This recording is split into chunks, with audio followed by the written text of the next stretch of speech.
Hey everyone, welcome to GardenFork, another edition of our beginner beekeeper series. I've been keeping bees about 6 or 7 years now. By the way, we're on the Brooklyn rooftop. I have some hives here in Brooklyn. We also have bees upstate in Northwest Connecticut as well. And I keep constantly being asked a couple of questions, and I thought I would answer them in a video today. And that is the 3 biggest mistakes that I see beginning beekeepers make. All right, these are my opinions. I'm not a master expert beekeeper, but I've been doing it for a while now, and I've made a lot of mistakes, as you guys have seen in the videos I've made documenting that. There's links to all our beekeeping videos at the end of the show and in the show notes below here. But I think the biggest mistake that beginning beekeepers make is, before they even get their bees, is that they don't take a class. It is so I learned so much from my beekeeping class, and I realized, as I got bees, I was like, I'm really glad I took that class, because otherwise I wouldn't know what I was doing here.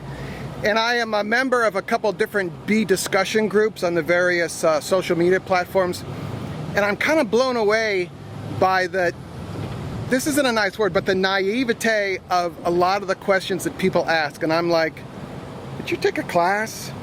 Or even better yet than a class is to find a mentor. There's got to be someone in your area that already keeps bees, and beekeepers will never turn down, almost never turn down, a free set of hands. I can't tell you how many times I've been doing something with the bees and thought, I could really use another set of hands here, you know?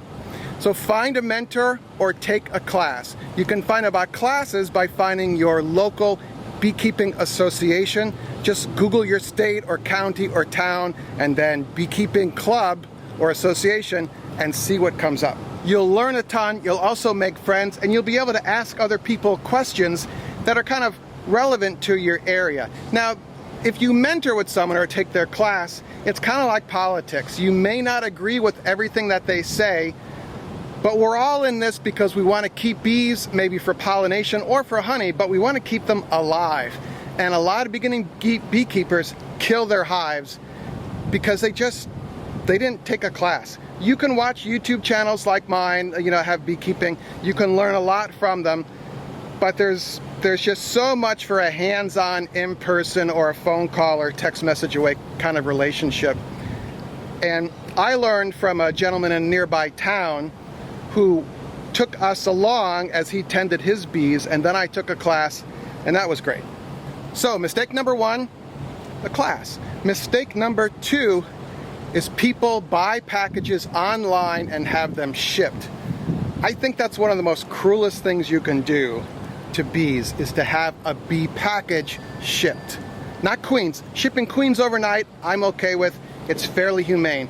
But I've only seen one package that's been shipped. A neighbor asked me to help with a package he had delivered, and it was horrible.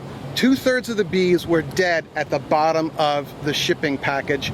The Postal Service and UPS, they want nothing to do with a wired box that's full of stinging insects. They'll stick it in the back corner of a warehouse, somewhere where there's no air, where it gets really hot, and your packages will die. You might have to drive 3-4 hours. I've done that before to go get bees, but you can put your bees in an air-conditioned car, or you can drive at night. There's a lot of local beekeepers that will sell packages, and if they're in the northern states, they drive down south overnight and bring the bees back up. It's a much more humane way to do it. If you have a package that's been shipped, it's already incredibly stressed. I'm getting kind of bonked here by the New York bees. It's just a really bad idea. Maybe you want to try and catch a swarm. This is actually a swarm, and it's booming. But that could be another way. But you're dumping all this money to equipment and classes and all this, and then you have the bees shipped, and it's well, as you can tell, I'm really against it. All right.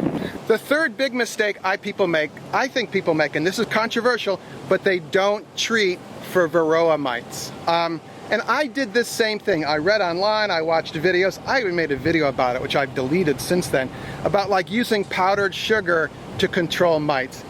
And in my opinion, this is an opinion, it doesn't work. You need to use, what I'm using is an organic acid right now, oxalic acid treatment.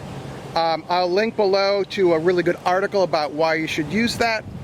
But if you don't treat for mites, you can go the organic method. If you live in the northern states, I think you're going to lose a lot of bees. The southern climes, maybe you can get away with it. Maybe you can get away with it in California. I know some people, and I know the organic, non-treatment beekeepers are not going to like this statement, but I think you have to treat for mites. The mites put such a load on your bees, and then they go into winter, the bee population declines, the mite population soars, and you lose your hives in the winter. So you're always like, oh, what happened to my bees? You probably killed them because you didn't treat for mites, you didn't take a class, and you had your package shipped. Or one of those three. But there you go. So that's my rant. So, not trying to come off as the stern, angry beekeeper guy.